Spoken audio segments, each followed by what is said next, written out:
Ушел из жизни яркий, талантливый человек, посвятивший всего себя служению народу. Рауф Ибжноу скончался на 71-м году жизни после продолжительной болезни.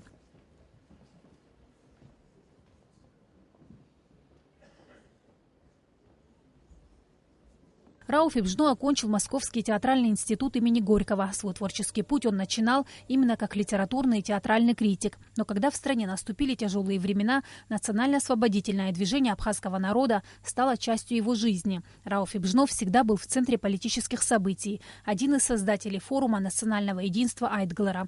Он сначала был заместителем председателя, затем и председателем движения. Честно говоря, очень тяжело о таком замечательном человеке, как Рауф Ибжноу. Широкой души, широкого душевного обаяния. Он был, конечно, человек со своими немалыми заслугами перед Абхазией, потому что он со студенческих лет, если можно так сказать, вступил в национально-освободительное движение и был в гуще всех событий.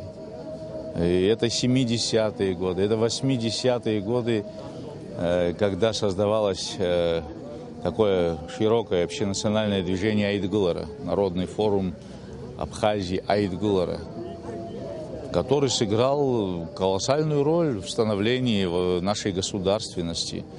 Он был заместителем, а некоторое время и руководителем Айтглара. Понимаете, он взвалил на себя очень тяжелое бремя ответственности.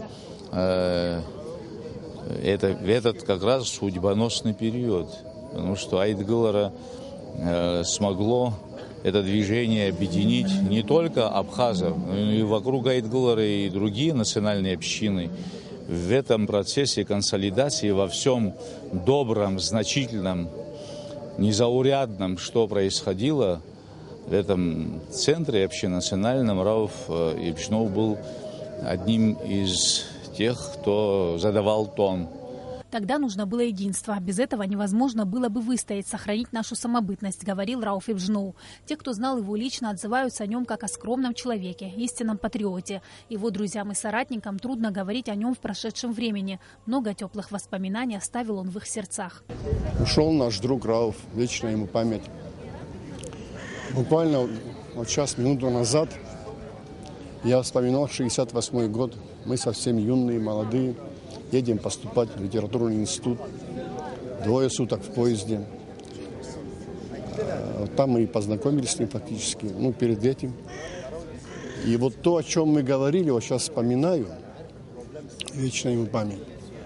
Именно по этой стезе, по этому пути, ради родной Абхазии, ради нашего народа, он прошагал всю жизнь и шел именно по той дороге, которую тогда мы еще совсем молодые, вехи которой мы намечали в поезде Сухум-Москва.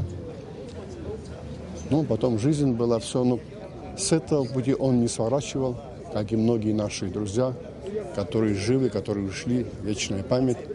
Рауф Ибжноу был примером беззаветного служения Родине. Его отличало уникальное сочетание творческого таланта и общественного деятеля. Высочайшее трудолюбие, честность и порядочность Рауфа Ибжноу вызывали глубокое уважение. Он всегда был патриотом своей Родины, и в национально-освободительной борьбе он участвовал, когда многие, можно сказать, не все на это были способны, а он всегда рядом стоял со всеми революционерами. И он работал зампредседателем Народного форума был. У нас председатель был Сергей Шамба. Как раз почти что до начала войны его назначили зампредседателем. Рауф был большой патриот, очень добродушный человек, и отзывчивый.